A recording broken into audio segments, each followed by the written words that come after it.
I wanted to be fancy and do the countdown this time, inspired by Cody. Slay. But welcome into the stream. We have two amazing guests today. Cody, who you guys know, has been on the streams before, and Becca, who's never been here. So I'm very, very excited to be streaming with her. Do you guys want to do quick little introductions? Yeah. After you, Cody. Oh, okay. Hello, everyone. I am Cody. I, on YouTube, go by Cody the Writer. I post vlogs, videos, do lots of live sprints and things, and talk about all of my writing adventures. I currently have my first book in revisions with my critique partners. Becca is one of those critique partners. I have to make sure I'm pointing the right way. And I am starting my second book ever live tonight with all of you. I'm writing my first words of project terms and conditions tonight. Very exciting. Yay. Oh my goodness. Well, hi friends. My name is Becca. I am currently working on I believe it's literary fiction. I think that's the genre that I'm working in right now. I'm also a YouTuber. I have an AuthorTube channel. It's just Becca Tobar. I mainly post a lot of vlogs, but anything writing related you can find over on my channel. Amazing. Love it. And in case any of you are coming from Becca or Cody's channel and do not know me, hello, I'm Brielle. My channel is Brielle Writes. And I'm debating what to work on today. So I actually wanted to crowdsource a answer from the chat. So either I'm going to be revising chapter 16 of book 1 or plotting book 2. So you guys let me know what I should do. I'm down for either. But yeah, that's my situation. And this is the most people I've ever seen in a chat. So hello. Oh, really? I can't tell. I can't see how many people are in it. Hi, Ian. Welcome. Hi, T. Margot. Hello. There's some new faces that I don't recognize. So welcome, Emma, Maylee. Wow. Hi, Amina. Thanks for coming. She's on time. We love to see it. Yes. Love it. CK's in the house. Welcome. There really is a lot of friends here. Yeah, it's crazy. Hi, That is popping. Hi, Ari. Jesus. Leah's here. Hi. Thank you guys all so much for joining. Okay, everyone wants me to plot, so I also stay with plot. I feel like that's the more novelty-esque thing, so we're gonna go with the plot. Can I just say congrats on hitting 1K subscribers? Thank you so much, Amina. Thank you. Honestly, if you don't follow me on Instagram, I also have an Instagram called Cody the Writer. Shameless plug. But I was going on my calendar yesterday, and I shared this on my story I think it was yesterday. But Tuesday was the day that I hit 1,000 subscribers, and it was also the 1-year anniversary of me starting the Ghostwriters Club. So like both of those things happened on the same day, so that was just really cool. So cool. Congrats. And all of y'all that already are subscribed, you're in the club. We all fan. I love that. That's amazing. If everyone wants to drop what they're working on in the chat, we can talk a little bit about your guys' projects. Very curious to hear. Yes. I'm going to raise my hand.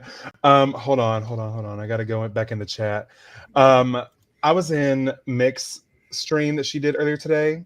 And I'm going to mess up this name so bad. M-A-I-L-E. Yes. You knew exactly who I was talking about. Listen, she was sharing, I'm pointing the wrong way, what she was working on. And it sounds so good. I need you to remind us all of the premise, Miss Barry. But yeah. It's so good. Basically, like, it's a lesbian that creates her own doppelganger who ends up having the good life while she's stuck in a marriage with a man. Interesting. Like, it was like a whole thing. It was like a crazy LGBT thriller. Okay. That's fun. I'm so excited I had to share with all these people too, because that idea it's based on Good Luck Babe by Chappell Roan. Oh, that's fun. I like it. Yes. Had to shout that out. Yes. Working after a writing block on chapter 4 to 5, since I just want to go back and fix everything in my writing because I've grown so much in a few months. Yes. Relatable. I just went for draft 2 today, so I'm going to start revisions. Awesome. Good luck with your revisions. That's fun. Mm-hmm. Getting a book ready to send to alpha readers. Nice, Molly. Good luck with that. I'm working on revising my book. I'm making new scenes and I hate it. Love that for you. Felt that. Hi, Meg. Thanks for joining. Happy to have you with us. So fun. CK is sprinting to finish a 50K novella by November, just over 20K right now. Wow, that is quite a sprint. That is like 30K. By the time November gets here, or like by the end of November? Good question. I was thinking by the time November starts. I was like, we have 1 week left in October. Yeah. That'd be crazy. Aw, that's sweet. It's a great idea, and I need to know more about it. Yes, we want to hear all the details. By the time I feel like Oh my God. Oh. Wow. That's wild. Oh wow. But you got this. I believe in you wholeheartedly. What were you gonna say, Becca? Sorry. I was gonna say the fun thing about being like in the author tube space when you're still kind of like small and like getting to know all these folks is that you have the ability to be like, can I beta read for you? Or like, are you looking for me? You get to like see so many cool stories like at their inception. And I'm just like, right. This is really cool. Yeah, no, I totally agree. It's such a fun part of the process. Okay, sorry guys, I'm getting a little lost in the sauce in the chat. I know, it's popping off. The first thing that I saw was gay vampires, and I was saw that too, but I'm like, where is it a response to? Oh, I see. Working on re-outlining my very gay vampire novel. I love that. Honestly, vampire novels, I'm kind of in a phase with them. If anyone has suggestions for vampire novels, I'm interested. I was literally my fun project is like a vampire romance, like a vampire hunter romance. I still want to get to that one day. It feeds a part of me that I need to do it. I'm dying to write a vampire romance as well. And I feel like it's such a trodden upon subsection of fantasy romance or paranormal romance, or whatever. Like people really be trying it with vampires and like slandering them. And I'm into it. I don't know. Yeah. I like it. Yes. It's popular for a reason. Mm-hmm. Ari's working on her new project. That's so exciting. Money piece. Yes. Love that. Wait. There's so many people that love gay vampires in this chat. Oh. I'm so tickled. I love it. Oh my God. That's amazing. Oh my gosh. Yeah. I think, who was I talking to? I recently read, well, not recently, over the summer, I read the Southern Book Club's Guide to Slaying Vampires. It's by Grady Hendrix, who's like one of my favorite authors ever. It goes like Victoria Aveyard, him.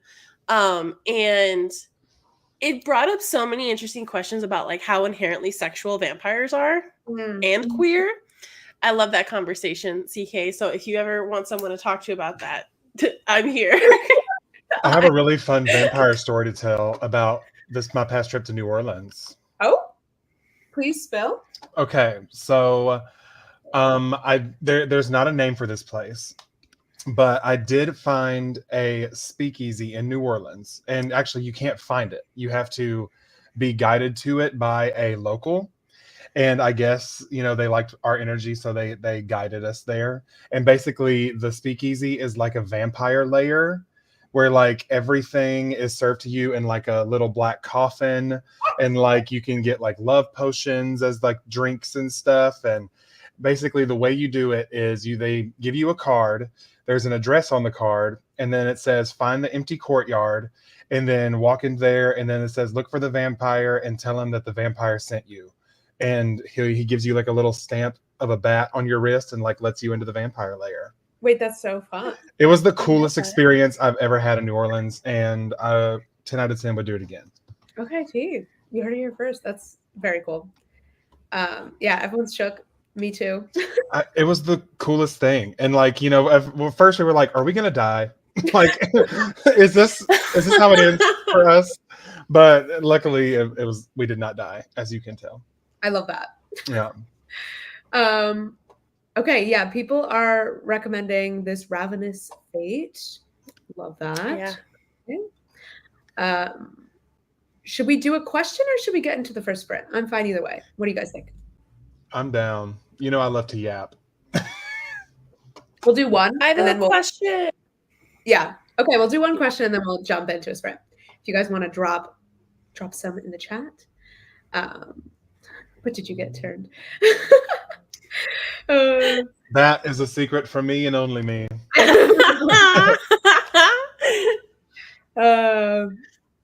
I'm pale enough to pull it hot off. takes about vampires in the chat. I know. As someone who disagrees with the hot takes, I'm not going to put them on the screen. No, I'm kidding. I have a question. Your stream. If no one has a Do question. what you want. Oh wait, I'm gonna ask here again. This is interesting. Second person. No. I have not. I revealed to the chat of Mick's stream that I didn't even know that was a thing until today. I was today years old. Yeah, I didn't know it was a thing either, to be honest. Apparently it's whenever you like make it personal for the reader, and like instead of like I think CK gave an example that was like instead of saying the man was on fire, you would say like you are on fire. Whoa. And so like you're making the reader experience it as if it were them going through this story. That's the best way that's kind of what I gathered from the conversation earlier. That's cool. But never, it's basically, it's like you walk down a long hallway into the night of the something, Mm-hmm. I feel like that would work well for like a short story. I feel like it would be very hard to pull it off for a novel, but yeah, I think they're doing it for a short story, if I'm not incorrect. I love Jasmine's response. It's giving a your name experience. It is. It's very imagine coded. That's so funny. Oh my god. That's amazing. That's very fun. Supposed to be really immersive. Okay, interesting. I read a short story in second person as well. It was insanely well written. Yeah, I feel like you would have to have good chops to pull it off. Like it's probably very difficult. I feel like for short story, that's actually such a great perspective. Mm-hmm. I don't know how you could do that for an entire book. That's so interesting. I want to read one now that like I know it exists, just to see what the experience is like from a reader's perspective. Yeah, I'd be very curious. I feel like we should also do this one since time of year. It's very fitting right now. Biggest plotting stuff. Who would like to go first? I also just finished my outline, so I feel like Cody, Yeah. You just finished yours. I finished one. You go first, Cody, since I feel like you get to crack into terms and conditions today. Okay. So I guess my biggest plotting tip is, I mean, everyone's different. And I feel like at least with my first book, I felt like I had to know every single thing before I started. But what I discovered through the entire process of, getting that first manuscript written and now it's being revised and all this stuff is that you learn so much in the process of actually drafting that by the time you're done with that first draft, the plot or outlining that you did before is probably looking very different than it was in the beginning. So don't put too much pressure on yourself to know all the answers, is I guess what I'm trying to say in a very long-winded way. And that's my biggest tip, is you don't have to know it all, even if you don't know how it ends, but you know how someone was telling me about like a act thing where like they plot out the first act, write it, and in the process of drafting act 1, they learn so much about their world and characters that they don't even plot act 2 and 3 until they've written act 1, which I think is really interesting to do. That is actually what I did with my current work in progress, because segue. Number 1, I feel like that was flawless handoff. That was, but I feel like, especially like, I feel like every pantser eventually becomes a plotter. I feel like you have to at some point, or you plan a little bit, but like for me, I always just get so excited to jump into writing, and I think that method of like planning little by little gives you a roadmap to follow, while still like being able to tell yourself like, this is going to change. And like, I'm okay with that. I was recently like doing my entire act 2, like my whole fun and game section. And I literally spent like 2 hours writing like key scenes and then the subplots, because it's very character driven. I had to be like, okay, he's going to learn this from this character and this from this character. And so like, I have it there, but like, when you start writing, things change and characters start doing off the wall shit. And sometimes you're just like, actually, you're onto something there. So it's like, it's, you know, it's such an intuitive process to a certain extent. Like, it's nice to have a plan, but also be totally flexible. And I think that's what makes it fun. Yeah. Too. Oh, I agree. That's what makes it fun. Yeah. Yeah. I feel like you're just executing a prescriptivist like outline, Yeah. you know? Yeah, but Yeah. I agree with all the tips that they gave. I'm also with this book kind of taking an approach of having the most detail figured out for Act 1 and then taking like a headlights approach of like I'll Mhm. start with scenes and then plot the next few scenes, because that worked really well with me for Act 1. But I am aiming to have at least the midpoint and the climax decently solid, so I have a sense of where I'm going, even if I don't know all the in between. So that's how I'm approaching it, as kind of like a plantser. But I agree what you said about like, if you start as a pantser, you tend to plot more with each project. Like I've heard a lot of people say that. Yeah. Yeah. I'm doing that for sure. But it's like a double-edged sword, because I do think so many people get stuck in the plotting phase because it's very safe. It's very It is. You get to look at pictures, you know? So Yeah. definitely don't get stuck. And actually, this is actually something I was thinking about today, because in my next video, spoiler alert, I'm talking about like I guess not mantras, but like I guess mindsets that I'm going into this next book with. And one of those on my list was to enjoy the stage where you don't know everything, because that's where the creativity is. That's where you get to make these decisions and think about all these things, because once you get into revisions, you can't really make stuff up as much. You have to kind of stick with what's already established and make it work. So my biggest, I guess, second tip would be to enjoy the plotting process, because that's the most creative, in my opinion. Totally agree. Also, try to keep all your ideas in one place. I started using Notion for this, and the way that I just go in there and literally word vomit I'm like, what if this person's sick? What if this is why he left home? What if they do? I used to have it like in my notes app, in my Scrivener document, in my freaking notebook, like put it all in one place for the love of Yeah, I'm a Notion converter. I have been converted to using Notion. I completely agree. I have like a brainstorm dump in my Scrivener file. That's where I keep mine. But if I write things in my notes app or my voice memos, I always transfer it all over pretty like regularly, so that I can make sure it all ends up. You have like a master sheet, basically. Yes, exactly. Okay, amazing. Well, that was a good little chat. We'll get into our first sprint. We're going to do 25 minutes, if that's okay with everybody. That works for me. Perfect. Also, is that going to work? No, it's not. Just kidding. Okay. I was trying to share with the video that I'm going to be listening to, the little lo-fi video, but I don't know if it lets you share links. I'll try. If you're interested, that's what I'm going to be listening to. It's called Cozy Autumn Village Halloween Ambiance. Ooh, I love that. All right. Good luck, everyone, and we'll see you in 25 minutes.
Hello. How's everyone's sprint? That was awful. Oh, no, why? What happened? I don't know if it's like I'm just not in the headspace to write or what. I got 150 words and like most of that was a paragraph of me like figure this out later. So Oh no. I literally wrote I think my subconscious got to me because I was literally like, there should be a scene where you give up. And I was like, okay, that's good. I like that. Whoa. Oh no. Scene where you give up. I also did not do very many words. I got around like 250, but also I feel like for the first at least 10 to 15 minutes, I would like write something, delete the whole thing, because I was like, I was really trying to find my main character's voice. And I think I've kind of started to find it, and it's fun because it's quite different from Logan's. And so I like it. That's so exciting. Well, you literally had a completely blank page. So I did. I was staring at a completely blank page. That's pretty impressive. Very scary. I went down an astrological rabbit hole figuring out my character's signs. Oh, love that. It was actually so fun. And I had like a bit of a crazy moment because I'd already picked a birthday for my main character, like on a whim. And I like looked up her sign. And one of the words in the description is literally the title I had picked out for book 2. And I was like, ah! So that's kind of cool. Do you know your title for book 1? Is it Unraveling, or is that just like a placeholder? Okay. No, that's the actual one. And then the second one follows the same convention. It's like one word and it starts with un, but I haven't mentioned the second one yet. But... I just saw your private message. Oh, yep. Not the sexual compatibility. Then you're exposing me to the chat. Well, this is important information, and they know that your book, at least in book 2, because you did say this in your video, that it was going to be a little spicier. It is going to be a little spicier. So it's to be expected. Yes. But yes, that's that. How was everyone else's sprint? Feel free to sound off in the chat. I know the chat was very active while we were sprinting, so fair if people were distracted. I literally wrote 35 words. Hey. Fair enough. But you know what we can say? We didn't write 0 words. Yes. So true. Mick got 72. Look, this was just the warm-up, I think. That's funny.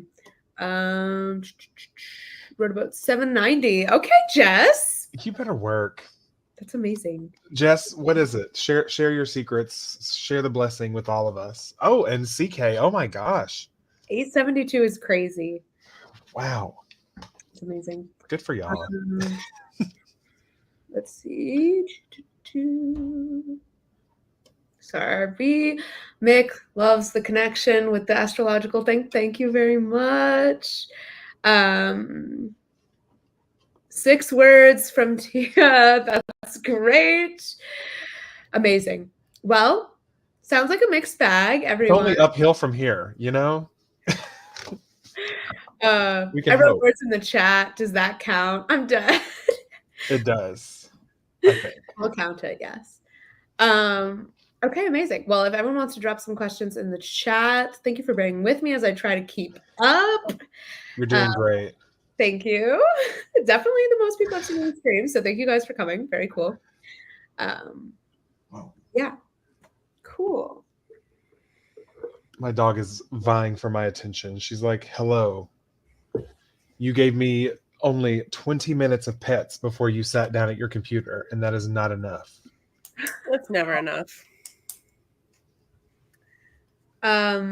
I'll do this one quickly. How are you revising and plotting at the same time? I could never.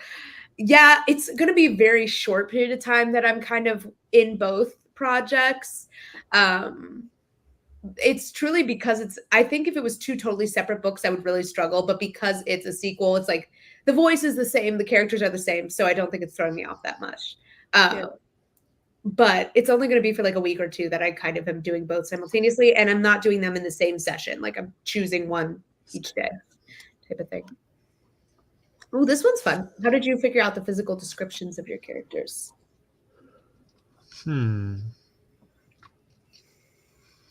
If I'm being honest, whenever I'm thinking of like what vibe I want a character to give, I typically think of someone that I know in real life. And a lot of the times my characters can take inspiration from that person. They may not look exactly like them, but that's kind of how I figure some things out. But I mean, you know, for the most part, I kind of I lost my whole train of thought, but yeah, that's it. That's I love that. I think for me, like, my main character in this book used to be a runner. So it's like, okay, what does like I used to be a high school athlete. What do I look like now, like 4 years after graduation, like, or like in college or something like that? Like, did he keep up with himself? Like, does he still run? Like, I think understanding your character's lifestyle is a really big one for kind of understanding like how that would impact their health and what they look like. But in terms of just like, I want a dark haired, like romantic lead or something like that. Like, obviously some of that's like preference. But I personally feel like stories like the one that I'm kind of writing where it's less fantasy, people have to be like less buff and like strong and stuff like that. Like, I just like visually diverse people. Like, I just feel like it roots it a lot more in like reality. So yeah, kind of like Cody, like, is there someone I know that's kind of like this, or someone that I don't know who like I could gain some insights from about like what their experience is like as like a plus size person or someone with chronic illness or like things like that. So like, I think you just kind of take inspiration from a lot of different places. Hopefully that was insightful. That is insightful. I love that. I know Cody has done this as well, and I don't know if you do this, Becca, but I feel like I'm very visual dependent when it comes to descriptions because I don't know, my brain cannot come up with a face. I think there's something scientific about that. It's like ringing a bit of a bell that like you can't picture a face you haven't seen before. But anyway, yeah, I can't picture a character out of nothingness. So I really rely on like continuously referencing visuals until they start to stick in my head. So yeah, I kind of need that. Otherwise, they would all sound very generic.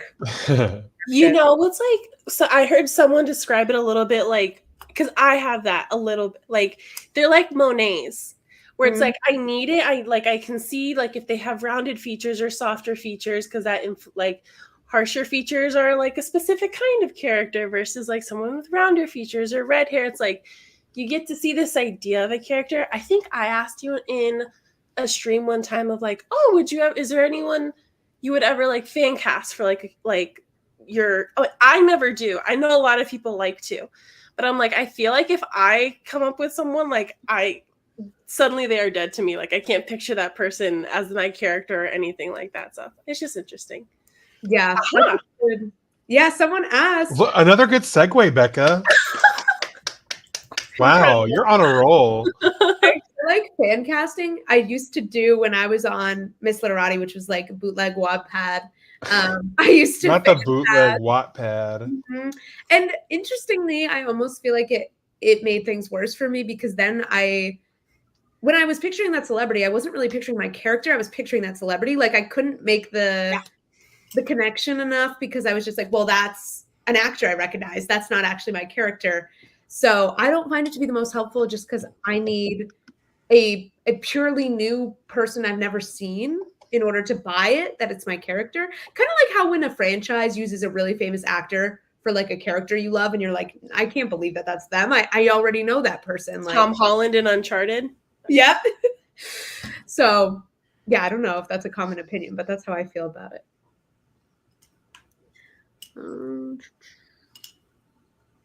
Ooh, wait, I like what Ari said about how she does it.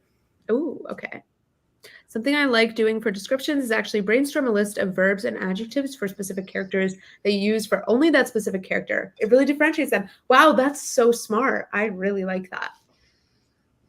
I like that a lot. I want to do that with little, what's the word? Like little phrases, like figure out what phrases my characters use, if that makes sense. Yeah. Like does this character say, oh my God, or do they say something like, you know what I mean? Like a little vocab list. Yeah.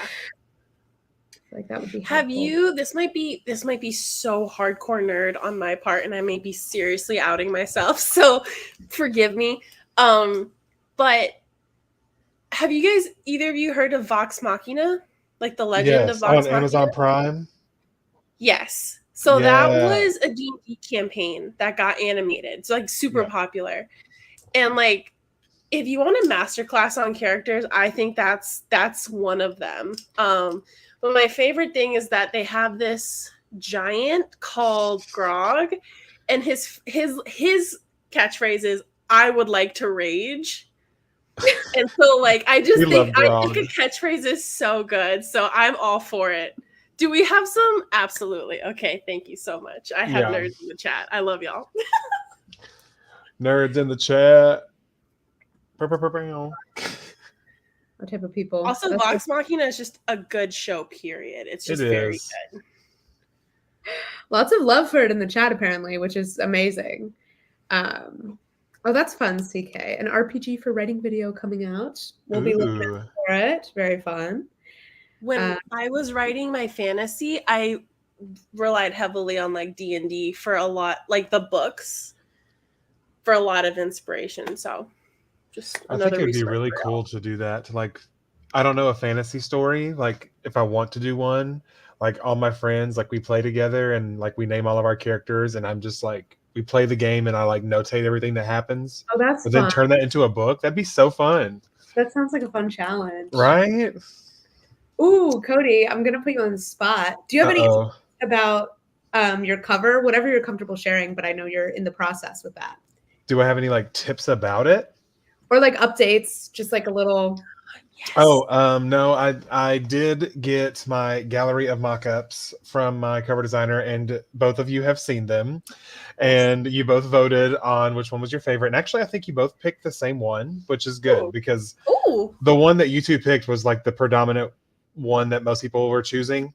And so, yeah, I sent him my notes of like edits I'd like to make, little tweaks here and there, and then he said he should have them to me. Actually, he said Thursday. I haven't checked my email, so maybe I can check it right now to see if he sent me an updated gallery. Thank you for reminding me that today is Thursday. I forgot. Of course. So exciting. Yeah, that's where we're at. We're waiting on the updated gallery of covers. So fun. That's where you. What are you thinking for your cover? Sorry, I didn't mean to jump in. I'm sorry. No, that's all good because I was about to ask you a question too. So, when did you say when or what am I thinking for the cover?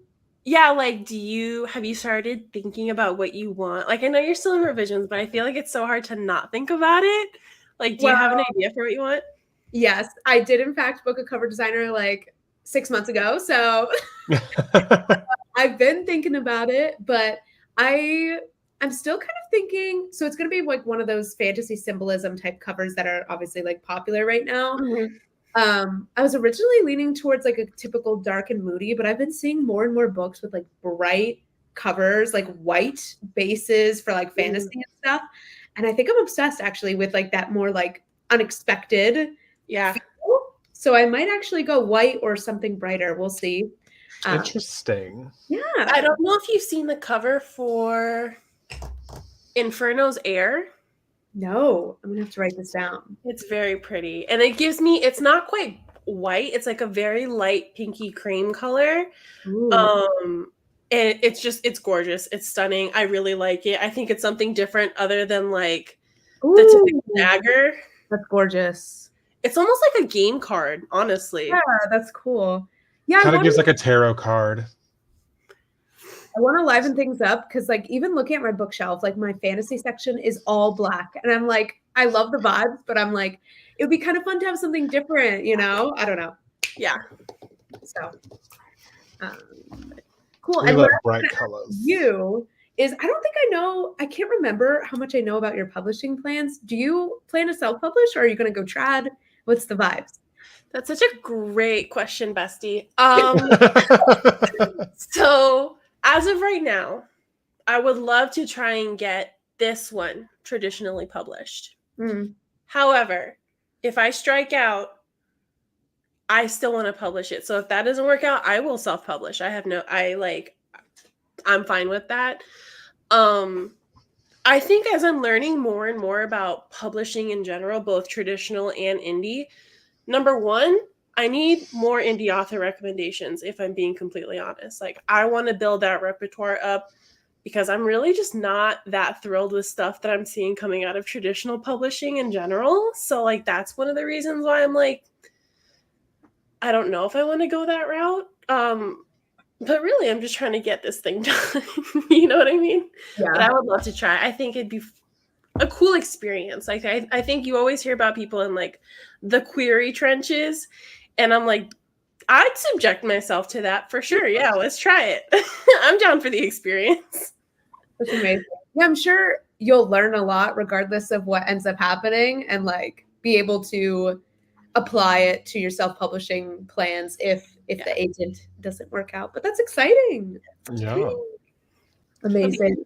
Looks like we have some indie authors in the chat. That's so fun. Yeah, if anyone has published, whether indie or trad, feel free to let us know about your experience because I'm so curious to hear.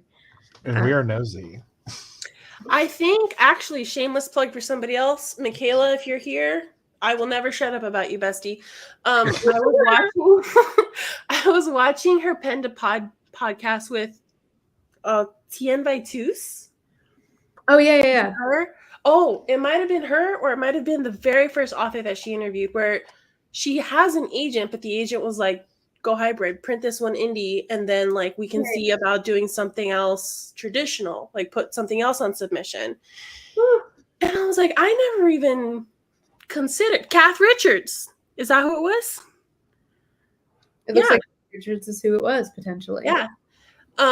Which is why I love the fact that Mick is putting together this podcast. Is like, I never really educated myself on publishing. I was just kind of like, this is what I want to do. But like, I think it's really cool to learn a little bit more about the flexibility that's available.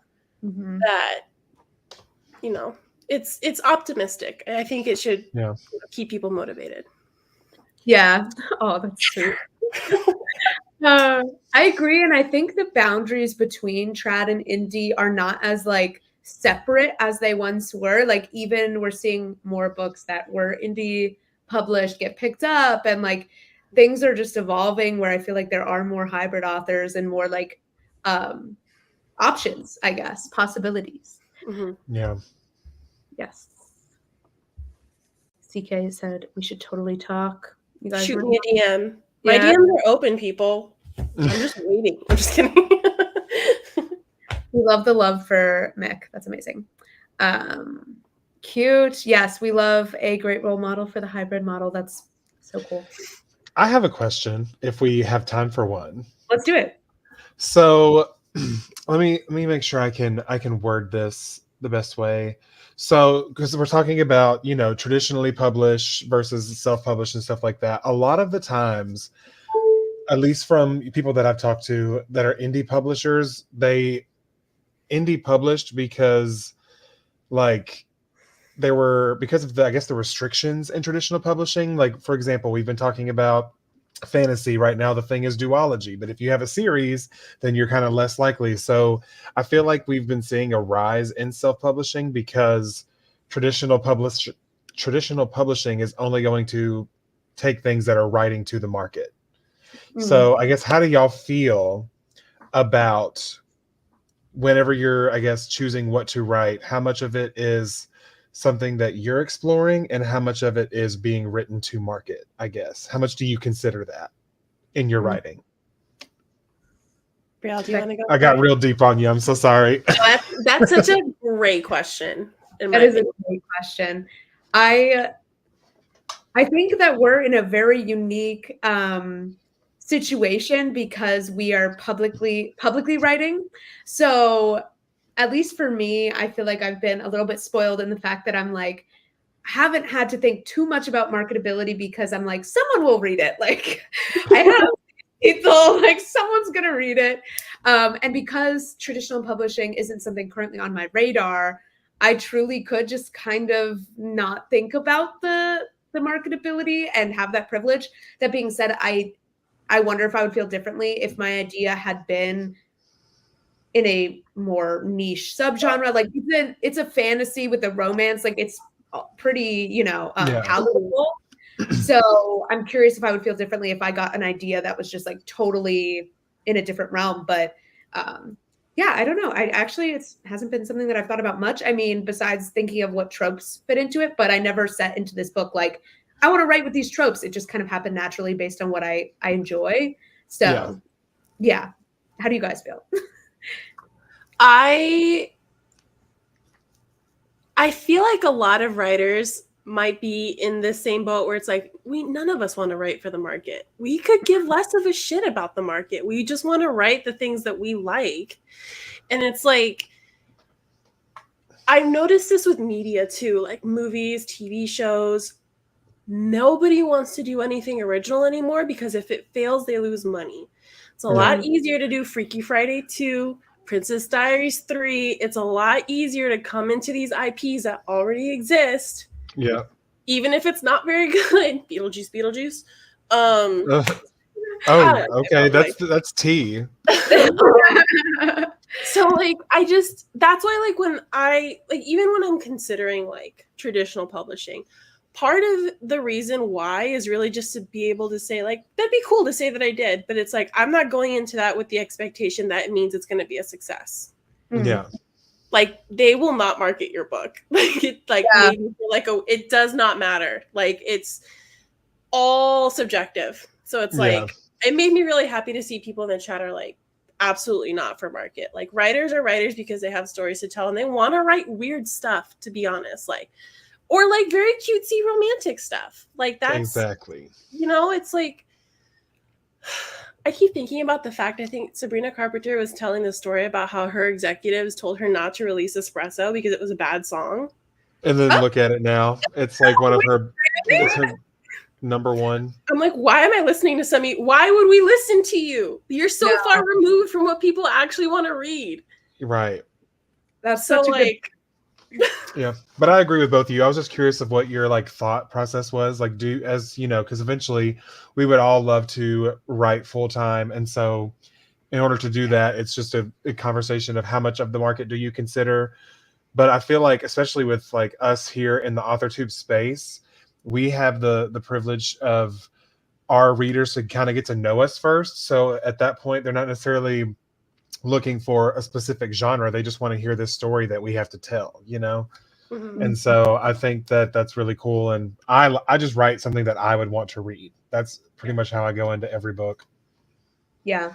I think what Jess said. Oh, go. I'm gonna shut up. You go, girl. No, I think what Jess said in the chat about like that idea of being able to have so much authority over the thing that you spend so much time and effort putting together. Wait, like this? Yes. Okay. Yes, like the thought of control of what I write and release is like a lot more appealing. That is why I would do indie. 100%. Yes. Like if I put all this time and effort into writing this book, and I'm sorry, I get handed an ugly cover. We're going to be mad about it. I'll scream. Yeah. No, it's so true. I agree. And similar also to what Ari said, like it also just sounds miserable to pour so many hours of your energy and time into something that you might not be enjoying, but it's for the market. Like I feel like especially with your early projects, like all of us are spending years on a book, right? Like it'd be one thing if you were farther into your career and you knew you could bang out a book in a few months, then maybe it doesn't feel like as much of a commitment emotionally and energetically. But especially at this stage where it's like, we're on the newer side of being writers, we take our time with these projects, we're pouring so much into it. It's like, I don't want to dedicate 2 years of my life to a book I don't care about, Exactly. Mm-hmm. And it's like, how can you then be expected to go out and talk about it? If you're not passionate about it. Advocate for that. Yeah. And I feel like people could see through that as well. Like you can't fake the passion and investment. Correct. Miley, sorry if I'm butchering your name. As a disabled person, Miley. Okay, yeah. Thank you. That's so pretty. As a disabled person, it is very intimidating to think about all the things one has to juggle to self-pub. So I'm just kind of sad and confused about which route to go. Yeah, that's fair. I do feel like self-pub, there's so much to learn and so few comprehensive resources that it's like, it's a whole journey in itself. Mm-hmm. If you do need a comprehensive resource, I recommend Jenna Moresi. She's the one that taught me everything I needed to know about self-publishing. She has how much everything costs, how much, all the steps that you need to go through, like what order to do those steps in order to go from literally first draft all the way through publishing for indie authors. So highly recommend her. And I'll drop her in the chat. Yeah, that's a great recommendation. I would also recommend Katie Wismer. She taught me everything I know. I also follow Katie. Giving resources to the people. I know. We don't Amazing. gatekeep our resources. No, we do not. No gatekeeping. We share them freely. Yes. Okay. Also, update. I did not get a message for my covers, so I don't have an update yet. God. Bummer. Just know that we're jealous. I cannot wait. Oh, yeah. Bethany Atazadeh is also great. Jasmine recommended her. Love her. She's so precious. Like, she's writing this thing called the Butter Book, and it's like so cute. Where she like uses all of her favorite tropes that are like butter. Yeah. That's a fun term. I've heard about that. Like just like a heavy, like fluffy little book. I love that. Yeah. And she also has a cute little corgi, and she's currently pregnant with her second baby, I think. Cute. Very, very comfy, cozy vibes on her channel. I love that. All right. Shall we get into a second sprint? The fact that we haven't done a second sprint is yes, we should. Thanks for chatting with us though, guys. That was very fun. And we'll get into another one. Good luck, everyone. See you in 25 minutes.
How was everyone's sprint that time around? Good? I did much better that go around. That's awesome. I got like 436 words. That's super solid. Oh, we'll take it. About the chapter so far. Huh? Oh, I'm sorry. What'd you say? I said, how are you feeling about the chapter so far? Oh, I'm sorry. I saw there's a lot of messages in the private chat. I got distracted. I feel good. I feel like I'm really finding the voice, and I'm making. One thing about me, I love a quirky side character. Becca can probably relate to that because you know about Debbie. I love Debbie. I do know about Debbie. And so I have found my first quirky side character, and he's just so fun. He wears a cerulean suit, and it's not a blue suit because he will correct you and tell you it's cerulean. That's fun. Just quirky, stupid stuff. I love it. It was great. Your characters are always so like I've always said Cody has a really good way of writing like characters. Like you know who's on the page, and that just sounds very on brand for you. That like, character that's anal about the color of his suit. Yeah, I love that. How about you, Becca? That was so much better, and all it took was me skipping chapter 8 to start chapter 9. Which I usually never do. But I think I got like 430. So that was good. I love that. Amazing. I worked on my character's love languages. So I guess it's a character day today, which I was not expecting. But I like that with the plotting process, I can kind of just like go where I'm being like pulled and it's not as structured. So kind of fun to explore my characters some more. Also, go ahead. No, I don't want to I just start raising my hand during the streams like I'm in freaking class. I was curious, so are those things that you had considered while you were writing your first book? Because obviously they go on this journey together, right? But like in the second book is where like the romance really starts to like ramp up. Like now that you're kind of doing this half revision, half planning thing, like, do you think you'll incorporate a lot more of those things about your characters in your first draft? Like their love languages and stuff like that? Or do you think you'll really focus on that more in like the second book? Great question. Because I did very minimal planning for book 1, a lot of this stuff I feel like I learned through drafting. So it's not so much things that I feel like I'm deciding now as that I'm reflecting on how they've already shown me and then like putting it into words so that I can bring clarity to it. So it's like, it doesn't feel like decisions about these things so much as I'm like learning from what I've seen of their behavior and being able to like streamline, if that makes sense. Yeah. I like it. I wanted to tell you earlier, your book, from what I got to hear from like your videos and stuff like that, reminds me so much of Stardust. Oh, okay. Just because like there's like the whole other world of magic and like, I don't know, it just gave me that vibe. I love that movie. It's one of my favorite movies. So like my ears perked up a little bit when you were talking about it. Okay, that's so good to know because I've been like looking for comp titles because I've been needing like thoughts, so I'm gonna look into that. Thank you. Have you not seen it? Have you not watched it? No, I've never even heard of it. You are so in for a treat. I hope. It's a good one. Okay, I'm gonna have to check this out. Also, we got this question that I think is so interesting because I've been thinking about this lately too. This may be a weird one, but I'm curious. What made you fully identify as a writer versus someone who writes? It's an interesting one. What do you guys think? You want to go first? Cody? I mean, my answer is, I guess, pretty easy. Is I'm of the belief that if you spend time writing, then you are a writer. I don't feel like there are any qualifications that could make someone go from someone who writes to a writer. I just feel that if you write in any capacity, you're a writer. That's my personal opinion. I agree. I really just think like I was creeping in the chat a little bit earlier about some of you in there that are like, I want to start my channel, but like I just ramble about nothing, and like it's like not good. Have you met anyone on this stream? I love rambling about nothing.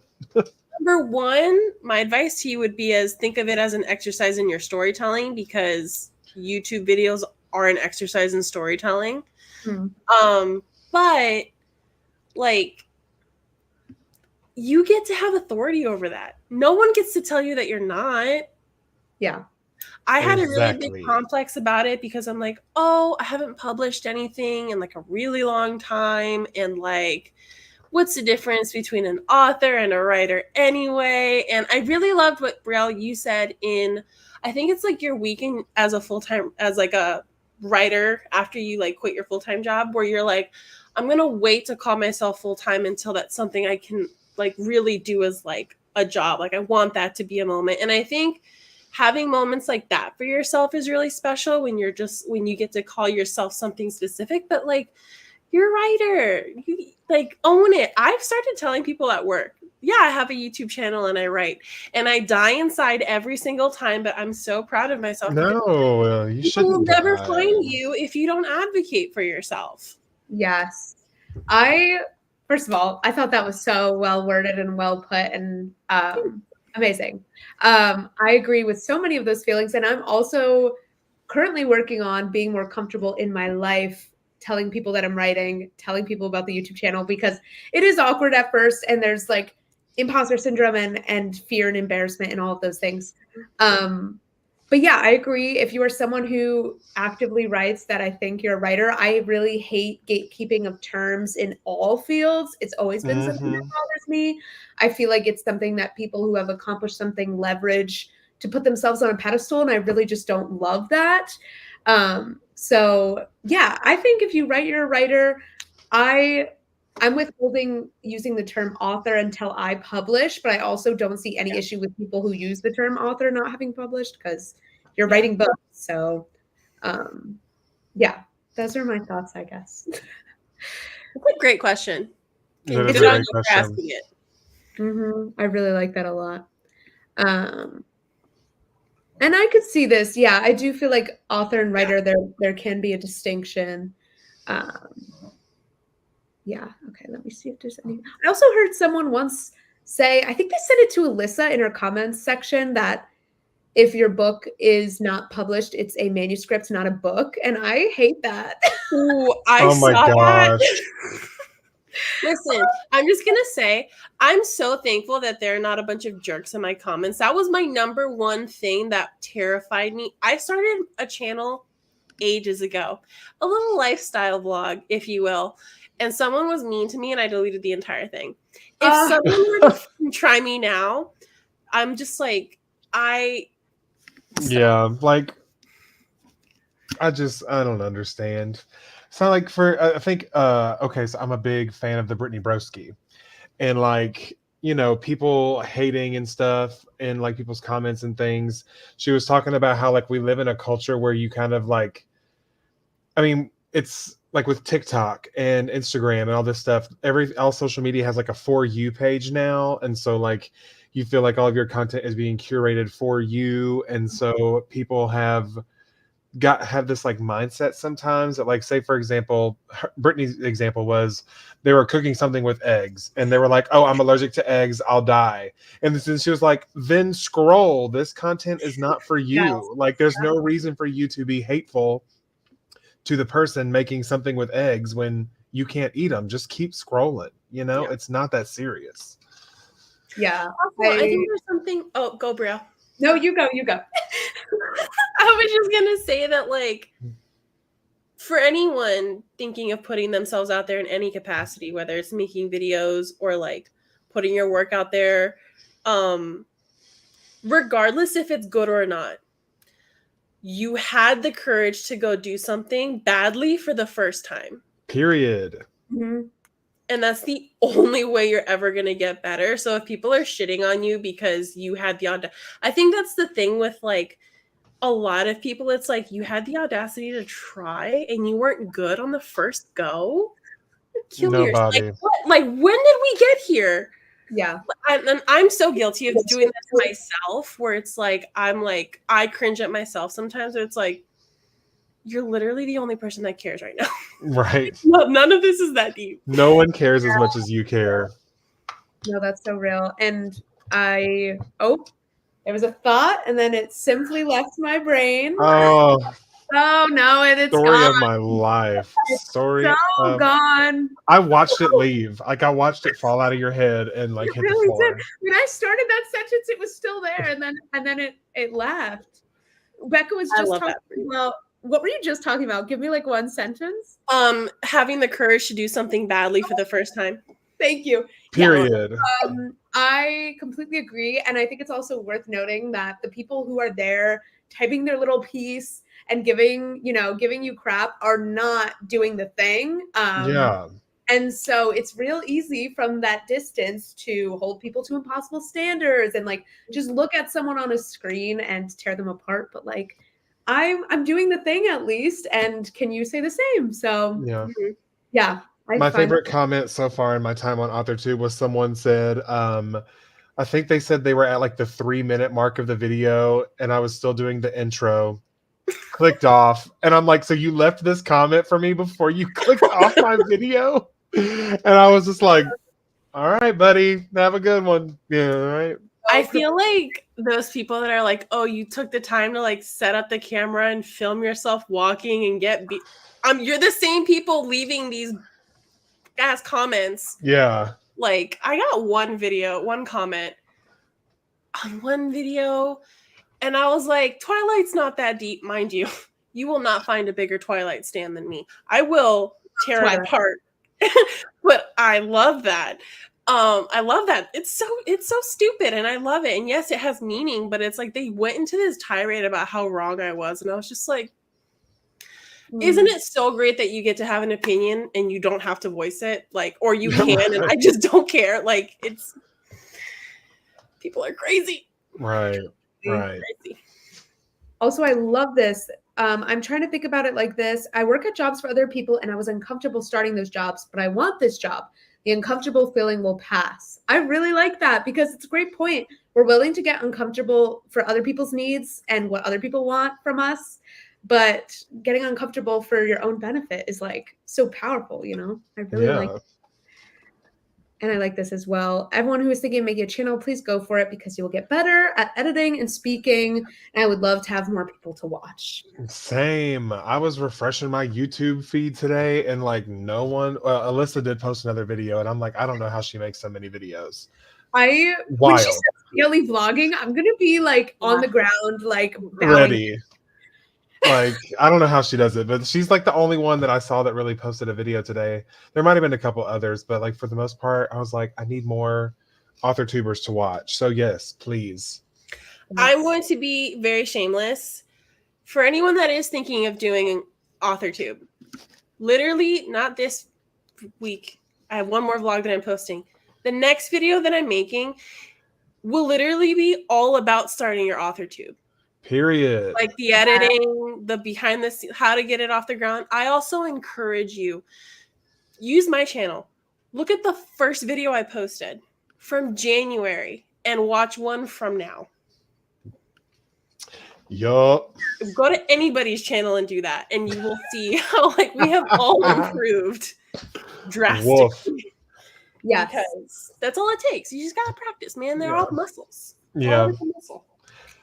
Agreed. Especially the speaking to people part, because the thing is too, like I feel like we're at the stage now where when we make a video, we recognize maybe some of the users that might be in the comments. Like we have a sense of who we're talking to, which I think helps tremendously.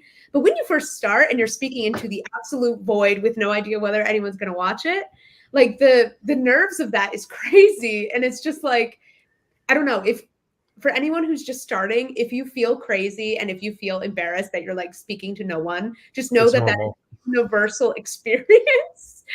And it won't always feel that way. So if that's helpful, I hope that gets you through the beginning. Yes. Yes. Amazing. Okay. Well, this has been very, very sweet. Thank you guys so much for coming on. Becca, it was so nice to have you. I'm sure we'll be hosting more in the future together. And thank you, Cody, of course. So glad we got to see the beginning of your project. Right? Yes. Yeah. I can share So the first good. line with people if they want. Let's hear it. Let's hear it. Ooh. So as of right now, the very first line of Project Terms and Conditions is a quote that says, "Ready to sign your life away?" as a question. That's so fun. And I that's love like that's the quote. Like, cause like we've said that all the time, like, "Oh, sign my life away." Like we say it all the time. So that was the quote that like started the spiral of this story. And so Mhm. I had to start it the same way. So Wait. congratulations. But Really? wow, y'all are like popping off. Oh, that's so fun. Amazing. All right. Well, thank you guys for joining. I hope you guys all had fun and got some productive sprints. And someone will be streaming soon. There's a lot of live streams coming up. So we'll see you soon. Yes. Yeah. Bye. Have a good night. Bye.